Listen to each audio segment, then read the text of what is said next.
स्वागत है आप सभी का इस नए लेक्चर में। तो इस लेक्चर में हम कंडीशन ऑफ स्टेबिलिटी देखेंगे, यानी कि कौन कौन सी कंडीशन होती है स्टेबिलिटी ऑफ डैम के लिए, तो सब कुछ देखेंगे।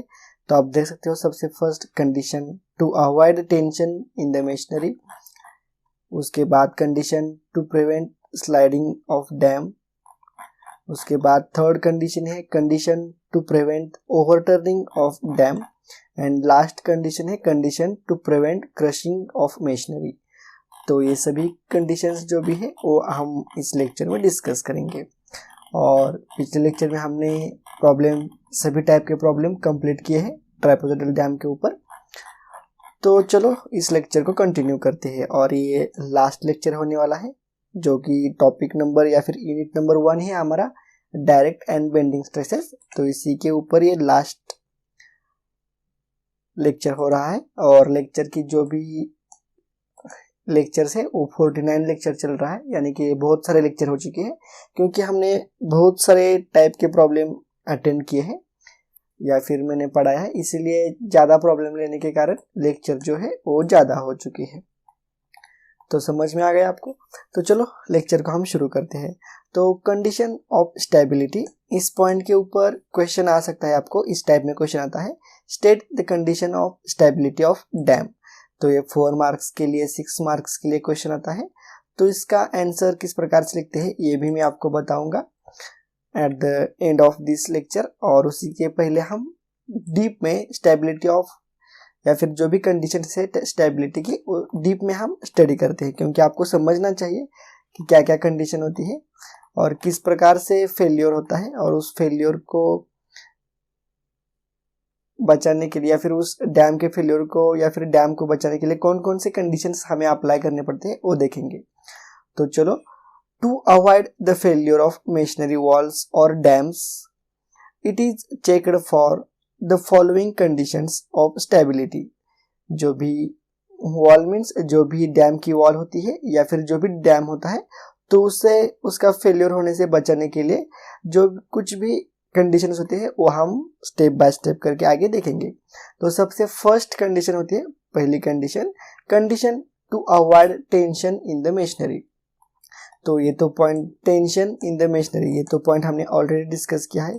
देखो, अगर हमारा डैम इस प्रकार से है, रेक्टेंगुलर डैम है, तो इस प्रकार से यहाँ पर पी फोर्स एक्ट होता है, तो उसी के कारण कॉम्प्रेशन, यहाँ पर कॉम्प्रेशन डेवलप होता है और यहाँ पर टेंशन।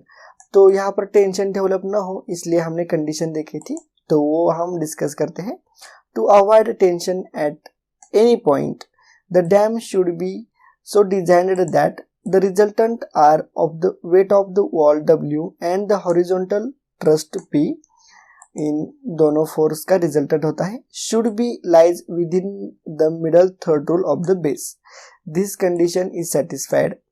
ये कंडीशन कब, अगर हमें अवॉइड टेंशन, मेशनरी में टेंशन हमें अवॉइड करना है, तो रिजल्टेंट जो भी होता है ना, रिजल्टेंट किसका, wait of the wall and horizontal trust का, तो lies within the middle third rule के अंदर लाइज होना चाहिए resultant. This condition is satisfied if, तो मैं आपको यहाँ पर दिखाता हूँ। देखो, यहाँ पर पॉइंट ये है और यहाँ पर पॉइंट बी है हमारा। तो ये पॉइंट ए एंड बी क्या रिप्रेजेंट करे, देखो ये हमारा इस प्रकार से डैम है, ऐसा आप कंसिडर कर सकते हो, रेक्टेंगुलर डैम कंसिडर कर सकते हो, या फिर हमारा जो ट्राइपोजोडल डैम है वो भी आप कंसिडर कर सकते हो। तो मैं यहाँ पर फिलहाल रेक्टेंगुलर करता हूँ। देखो, यहाँ से इस प्रकार से आता है, तो ये रेक्टेंगुलर डैम हो चुका। यहाँ पर वाटर प्रेशर लगता है, वाटर फोर्स, उसी के कारण फोर्स P डेवलप होता है, और जो इस डैम का खुद का वेट होता है ना, तो W होता है। तो इन दोनों का रिजल्टेंट कहाँ पर एक्ट होना चाहिए, मिडल थर्ड रूल में एक्ट होना चाहिए। समझ में आ रहा है? ये डायग्राम आपको समझ में आ चुकी। पॉइंट ए पॉइंट बी क्या है, और point A to point B के बीच में का डिस्टेंस जो है वो बी है, यहाँ से यहाँ तक डिस्टेंस जो भी है वो बी है। समझ में आ गया? तो देख सकते हो आप यहाँ पर, देखो इसेंट्रिसिटी इज लेस देन और इज इक्वल टू B/6, ये हमारा फॉर्मूला है जो कि हमने फर्स्ट 1.1 में स्टडी किया था। और डैम के लिए भी यही अप्लाई होता है, कंडीशंस फॉर नो टेंशन या फिर avoid tension in the base. तो z is less than is equal to 2b/3 होना चाहिए, तभी हमारा जो भी है वो ये कंडीशन है। अगर ये कंडीशन हम मेंटेन करते हैं जब हम डैम डिजाइन करते हैं तो हमारा डैम जो है वो सेफ आता है किसके लिए, टेंशन के लिए। तो देखो z मीन्स क्या होता है, x बार प्लस x होता है, x means p/w into h/3। ये हमने जब हम प्रॉब्लम देख रहे थे ना ट्राइपोजोइडल डैम के ऊपर, तो हमने ये स्टडी किया है, इज लेस देन और इज इक्वल टू 2b/3। तो ये कंडीशन होती है, तभी हमारा जो भी डैम होता है वो नो टेंशन के लिए, मीन्स उस डैम पर टेंशन डेवलप नहीं होता। कब, जब ये कंडीशन हम अप्लाई करते हैं तो। अगर ये कंडीशन सेटिस्फाई नहीं हो जाती तो डैम जो है वो हमारा टेंशन के लिए फेल हो जाएगा, मीन्स डैम के जो भी सेक्शन होता है उस पर टेंशन डेवलप होता है और वो जो डैम है वो टोटली फेल हो जाता है। समझ में आ गया आपको, condition to avoid the tension in the masonry. तो यहाँ पर फर्स्ट कंडीशन कंप्लीट हो चुकी है। अब हम सेकेंड कंडीशन देखते हैं, conditions to prevent sliding of dam. Sliding means, देखो मैं यहाँ पर सबसे फर्स्ट आपको एक्सप्लेन करता हूँ स्लाइडिंग क्या होता है। देखो ये हमारा टोटल डैम है, इस प्रकार से डैम है, एक्चुअल में इस प्रकार से डैम है। अगर इस पर वाटर प्रेशर जो भी है वो अगर ज्यादा हो जाए तो ये डैम यहाँ से, देखो यहाँ से बेस से कट हो जाता है और ये डैम आगे चलता है, मीन्स आगे जाता है। देखो यहाँ पर आप देख सकते हो, यहाँ से यहाँ तक डैम क्या है, आगे निकल कर जा चुका है, मीन्स डैम यहाँ से यहाँ तक आगे जा चुका है। समझ में आ रहा है आपको, स्लाइडिंग मीन्स डैम जो है वो आगे चला, मीन्स आगे बढ़ता है, अपनी पोजीशन छोड़ देता है, जो भी उसकी एक्चुअल पोजीशन है वो छोड़ देता है। तो इस कंडीशन को अवॉइड करने के लिए हमारे पास क्या कंडीशन है वो देखते हैं। तो कंडीशन है P is less than F, P is less than mu into W, that is mu W is greater than P. Factor of safety against the sliding, mu W divided by P। तो देखो यहाँ पर P and F क्या है, F means mu W होता है। तो आप यहाँ पर भी देख सकते हो where P is equal to horizontal water force. जो भी हॉरिजॉन्टल वाटर फोर्स होता है ना डैम पर, देखो अगर ये इस प्रकार से हमारा डैम है तो इस डैम पर जो भी हॉरिजॉन्टल फोर्स होता है उसे हम P से डिनोट करते हैं। और F मीन्स क्या होता है, फ्रिक्शनल फोर्स। अब फ्रिक्शनल फोर्स कहाँ पर होता है, देखो ये जो डैम है और ये इसका बेस है, तो इस डैम एंड जो भी बेस होता है ना, जो भी फाउंडेशन होता है, तो डैम एंड सॉइल के बीच में जो भी सरफेस होता है वहां पर फ्रिक्शनल फोर्स डेवलप होता है। यहाँ पर क्या होता है, फ्रिक्शनल फोर्स डेवलप होता है। जैसे हम टायर्स, जो भी हमारे टू व्हीलर होती है ना, उसके टायर्स जो भी होते हैं, टायर्स एंड जो भी रोड होता है ना, तो जब टायर्स रोड पर चलता है तो उसमें फ्रिक्शनल फोर्स डेवलप होता है। उसी प्रकार से डैम एंड जो भी उसका स्ट्राटा, डैम के नीचे का जो भी सॉइल स्ट्राटा होता है, तो इन दोनों के बीच में फ्रिक्शनल फोर्स डेवलप होता है, जो कि होता है म्यू इंटू डब्ल्यू। समझ में आ गया, म्यू मीन्स क्या होता है, कोएफिशिएंट ऑफ फ्रिक्शन होता है, और W means wait of the dam. तो जो भी फ्रिक्शनल फोर्स होता है वो ज्यादा होना चाहिए इस P से भी, हॉरिजॉन्टल वाटर फोर्स से भी फ्रिक्शनल फोर्स क्या होना चाहिए, ज्यादा होना चाहिए, तभी हमारा डैम जो भी है वो स्लाइडिंग के लिए सेफ आ जाएगा। अदरवाइज डैम हमारा स्लाइडिंग के लिए फेल हो जाएगा। कौन सी कंडीशन है, second condition, P is less then F। जो भी फ्रिक्शनल फोर्स होता है वो ज्यादा होना चाहिए हॉरिजॉन्टल वाटर फोर्स से भी, या फिर हॉरिजॉन्टल वाटर फोर्स कम होना चाहिए फ्रिक्शनल फोर्स से भी, तभी हमारा जो भी डैम है वो सेफ रहेगा स्लाइडिंग के लिए। समझ में आ गया। अब हम नीचे देखते हैं, if the horizontal thrust P is more than the limiting frictional force, then the dam will have a tendency to slide forward। देखो अगर P की वैल्यू ज्यादा आ जाएगी, किससे, फ्रिक्शनल फोर्स से भी ज्यादा आ जाएगी, तो हमारा डैम जो है वो स्लाइड हो जाएगा, यानी कि आगे चला जाएगा। उसकी जो भी पोजीशन होती है ना, सबसे फर्स्ट देखो यहाँ पर हमारा डैम था, अगर वाटर फोर्स ज्यादा हो जाता है तो हमारा डैम क्या आगे चल जाता है, आगे निकल कर चल जाता है। इसलिए ये देखो यहाँ पर स्लाइड हुआ है, इतने डिस्टेंस से स्लाइडिंग हुआ है इसकी। तो ये है हमारा सेकेंड कंडीशन थी हमारी, ये पूछा जाता है एग्जाम के लिए। इतने डीप में मत लेना, इतने डीप में मत लेना। जिस प्रकार से मैंने यहाँ पर दिखा है ना, इस प्रकार से डायग्राम इतने निकाल कर मत देना, मत लिखना एग्जाम में। ये सिर्फ आपको समझने के लिए मैं यहाँ पर समझा रहा हूँ, और एग्जाम में किस प्रकार से लिखते हैं वो भी मैं इस लेक्चर के एंड में आपको एक्सप्लेन करूंगा। तो यहाँ पर अब हम थर्ड कंडीशन देखेंगे, condition to prevent overturning of dam. तो सबसे पहले मैं आपको बताता हूँ ओवरटर्निंग ऑफ डैम मीन्स क्या होता है। तो देखो ये हमारा डैम है, और जब भी वाटर प्रेशर यहाँ पर अप्लाई होता है डैम पर, तो क्या होता है, डैम हमारा डैम सेफ है, टेंशन के लिए भी सेफ है। और उसके बाद हमने सेकेंड कंडीशन क्या देखी, स्लाइडिंग। तो स्लाइडिंग के लिए भी सेफ है, टेंशन के लिए भी सेफ है। तो ओवरटर्निंग क्या होता है, देखो डैम एज इट इज रहता है, यहाँ पर डैम की पोजीशन भी सेम रहती है, सिर्फ डैम जो है वो ओवरटर्न हो जाता है, यानी कि रोटेट होता है इसके बेस पर। ये देखो यहाँ पर बी पॉइंट है ना, तो ये बी पॉइंट सेम ही रहता है, और हमारा डैम क्या होता है, रोटेट होता है। किस प्रकार से, देखो इस प्रकार से, ये हमारा डैम इस प्रकार से रोटेट होता है। समझ में आ रहा है आपको? देखो इस प्रकार से डैम जो भी है वो हमारा रोटेट हो जाता है। मीन्स ये वाली स्लाइड, ये वाला डी पॉइंट यहाँ पर कहीं पर आ जाता है, उसके बाद ये वाला सी पॉइंट यहाँ पर कहीं पर आ जाता है, उसके बाद बी पॉइंट सेम ही रहता है, और ये जो ए पॉइंट है वो यहाँ पर आ जाता है। इस प्रकार से डैम हमारा क्या होता है, ऊपर ऊपर जाता है इस साइड से। इसे हम क्या कहते हैं, overturning of the dam. Means देखो क्लॉकवाइज डायरेक्शन में डैम जो है वो रोटेट हो जाता है, किस पर, at the point B. B point से एंटर हो जाता है, और एक डैम जो है वो रोटेट हो जाता है, इसे हम ओवरटर्निंग ऑफ डैम कहते हैं। तो इसे रोकने के लिए कौन सी कंडीशन है वो देखते हैं हम। The water thrust P will try to overturn of the dam about the toe B.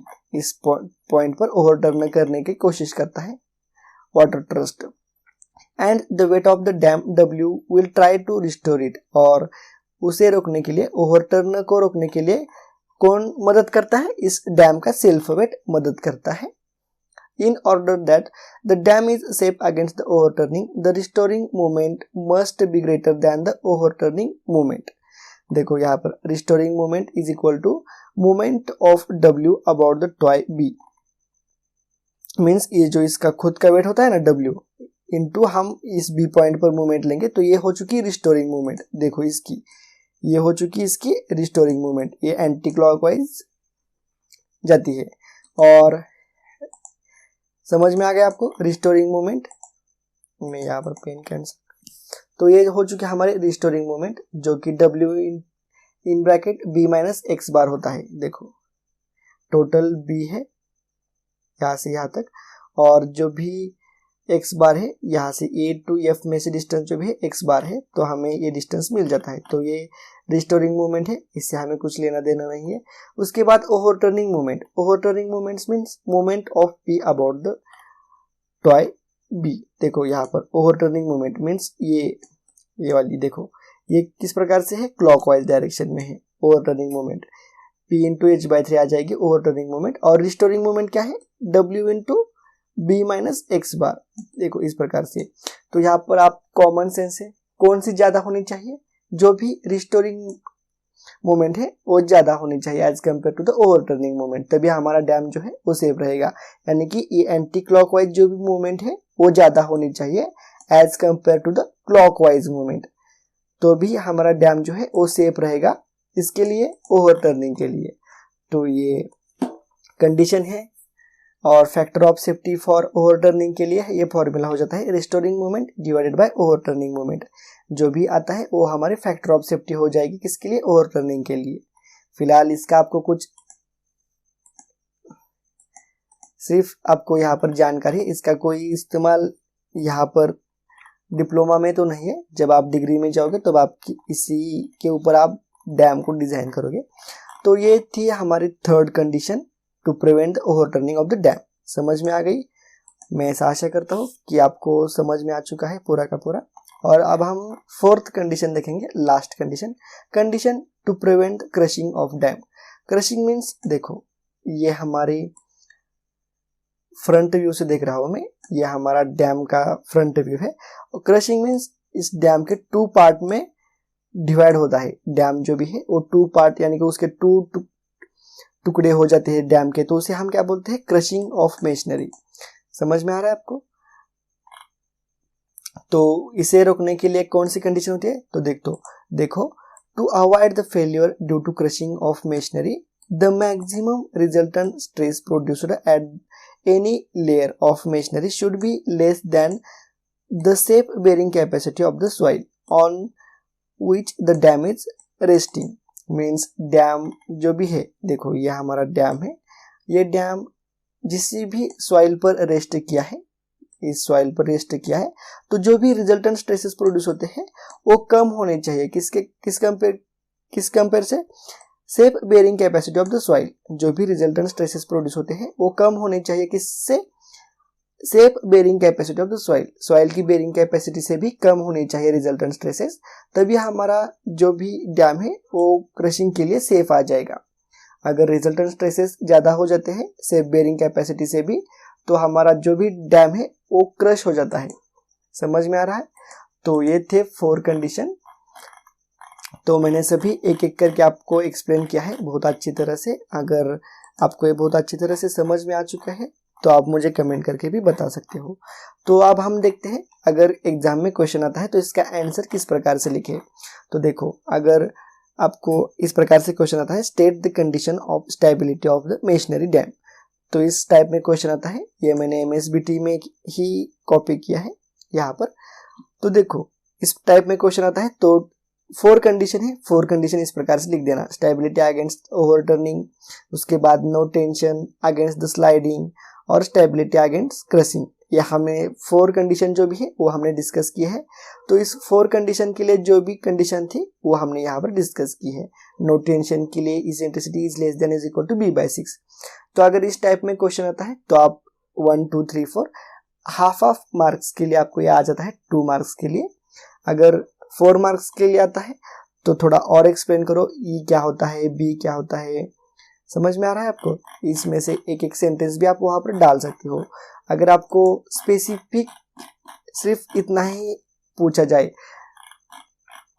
देखो, state the condition of avoiding the tension in the masonry, specifically नाम से अगर आपको सिर्फ इतना ही पूछा जाए तो आप इस प्रकार से सबसे फर्स्ट ये पैराग्राफ लिखकर उसके बाद इसेंट्रिसिटी भी मेंशन कर सकते हो। उसके बाद आपको अगर डायग्राम आती है तो आप निकाल कर भी दिखा सकते हो। अगर 4 मार्क्स के लिए आता है, 2 मार्क्स के लिए आता है तो सिर्फ इतना और ये कंडीशन लिख देना, आपको आउट ऑफ आउट मार्क्स मिल जाएंगे। तो यहाँ पर जो भी लेक्चर नंबर 49 है वो कंप्लीट हो जाता है। और यहाँ पर और एक बार, 1-2 क्वेश्चन मुझसे मिसिंग हुए थे या फिर इम्पोर्टेंट क्वेश्चन है जिसे मैं डिस्कस करना चाहूँगा अभी आपके साथ। तो देखो, question, state the condition for no tension at the base and draw the stress distribution for zero tension condition. इस टाइप में भी क्वेश्चन आता है फाइनल एग्जाम में। तो इस टाइप में क्वेश्चन आता है तो इसका आंसर कैसे लिखे, ये कई बार स्टूडेंट को नहीं जमता। तो no tension at the base means हमने इसकी कंडीशन देखी है। नो टेंशन 1.1 में sigma naught is equal to sigma B होना चाहिए और sigma naught is greater than sigma B होना चाहिए, तभी नो टेंशन डेवलप होता है एट द बेस। तो इसके लिए स्ट्रेस डिस्ट्रीब्यूशन डायग्राम इसके लिए क्या होती है, देखो, तो sigma naught is equal to sigma B. तो देखो, इस प्रकार से स्ट्रेस डिस्ट्रीब्यूशन डायग्राम होती है। समझ में आ रहा है आपको? और ये भी आपने निकाली तो भी चलेगा, या अदरवाइज आप ये 2 डायग्राम्स भी मेंशन कर सकते हो, तभी हमारा जो भी distribution, stress distribution for zero tension condition, ये जीरो टेंशन कंडीशन होती है क्योंकि इन 2 केसेस के लिए टेंशन डेवलप नहीं होता स्ट्रक्चर पर। तो ये क्वेश्चन हो चुका। उसके बाद आप देख सकते हो यहाँ पर, sketch resultant stress distribution diagram for sigma naught is less than sigma B, sigma naught is equal to sigma B and sigma naught is greater than sigma B. तो इन तीनों के कंडीशन के लिए हमें स्ट्रेस डिस्ट्रीब्यूशन डायग्राम दिखानी है। तो आप देख सकते हो, sigma naught is less than sigma B अगर होता है तो सिग्मा मैक्स की वैल्यू जो भी है वो पॉजिटिव आती है और सिग्मा मिनिमम की वैल्यू जो भी होती है वो निगेटिव आ जाती है। तो यहाँ पर पॉजिटिव, यहाँ पर निगेटिव, ये हो चुकी है हमारी बेस लाइन। मैंने स्ट्रेस डिस्ट्रीब्यूशन डायग्राम किस प्रकार से निकालते हैं ये मैंने ऑलरेडी एक्सप्लेन किया है। उसके बाद sigma naught is equal to sigma B होता है, तो हमारा सिग्मा मैक्स जो होता है इन दोनों की एडिशन, और sigma minimum sigma naught minus sigma B 0 आ जाता है क्योंकि ये दोनों भी सेम है, 2 माइनस 2 0, तो यहाँ पर 0। तो ये हो चुकी हमारी बेस लाइन, ये हो चुकी बेस लाइन, यहाँ पर सिग्मा मिनिमम 0 और ये मैक्सिमम, तो यहाँ पर ये हो चुकी स्ट्रेस डिस्ट्रीब्यूशन डायग्राम। उसी प्रकार से sigma naught is greater than sigma B होता है, तो सिग्मा मैक्स इन दोनों की एडिशन, सिग्मा और सिग्मा मिनिमम क्या होता है sigma naught minus sigma b कम है सिग्मा नॉट से भी, तो यहाँ पर कुछ तो वैल्यू आ जाती है और वो प्लस आती है। तो इस प्रकार से यहाँ पर आप प्लस भी मेंशन कर सकते हो, प्लस यहाँ पर भी, और यहाँ पर प्लस और यहाँ पर माइनस। तो ये हो चुकी stress distribution diagram. Sigma naught is equal to direct stress and sigma B bending stress होता है, ये तो हमें मालूम है। तो इस प्रकार से सभी क्वेश्चंस मैंने आपको डिस्कस किए हैं। एक भी पॉइंट इस जो भी चैप्टर नंबर 1 है इसमें से कुछ भी मैंने छोड़ा नहीं, सभी के सभी कवर किए हैं। अगर आपको ये फर्स्ट टॉपिक बहुत अच्छी तरह से समझ में आ चुका है तो आप मुझे कमेंट करके प्लीज़ बताना, क्योंकि उसी से मुझे कम मोटिवेशन मिलता है, या फिर मेरा कुछ कहाँ पर गलत हो रहा है तो वो भी मुझे समझ में आ सकता है। अगर सभी लेक्चर चैप्टर नंबर 1 अगर आपको पूरा अंडरस्टैंड हो चुका है तो आपको और अंडरस्टैंड हो चुका है एंड उसमें कोई भी दिक्कत आ चुका है फर्स्ट यूनिट नंबर 1 में, तो आप मुझे इस लेक्चर के नीचे आप मुझे कमेंट बॉक्स में कमेंट करके भी पूछ सकते हो। अगर अच्छा लगा है तो प्लीज़ लाइक करो, शेयर करो और चैनल को सब्सक्राइब करो। तो नेक्स्ट लेक्चर में हम unit number 2 slope and deflection start कर रहे हैं, और ये बहुत ही इजी चैप्टर है, ज़्यादा कुछ हार्ड नहीं है। ये मैं सब कुछ आगे के लेक्चर में डिस्कस करूँगा। तो चलो मिलते हैं नेक्स्ट लेक्चर में नेक्स्ट यूनिट के साथ।